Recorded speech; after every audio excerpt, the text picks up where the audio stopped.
Well, here in Alexandra Park, these brand new townhomes are part of Toronto community housing built through a public-private partnership. But if you take a look, these houses aren't accessible, leaving out people with physical disabilities. We surveyed our membership to identify what their largest barriers are. Affordable and accessible housing was one of the #1 barriers. Peter Athanasopoulos with Spinal Cord Injury Ontario says Benjamin Williamson isn't alone in his struggle to find a place to live. It doesn't surprise me. In fact, it's heartbreaking. I think we need more awareness, more education, and the government has to take a leadership role. In York Region, less than 6% of social housing units are wheelchair accessible. But the situation is even worse in Toronto, where less than 2% of units are accessible. We certainly have failed over the last 20 years and more to keep up with the needs. Ken Hale with the Advocacy Centre for Tenants Ontario says people with disabilities are often in greater need of affordable housing because they have a harder time accessing employment.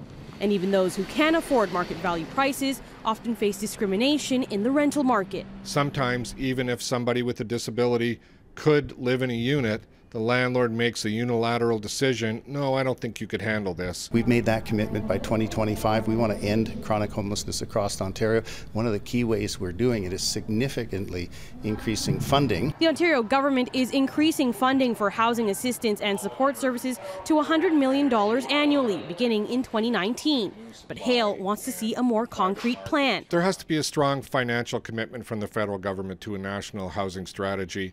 There has to be commitments to particular groups that have special needs, that we are going to address your needs. We're going to look at your unique requirements and build them into our strategy. Toronto Community Housing say they're spending close to $12 million this year in accessibility upgrades to tenant homes and building common areas.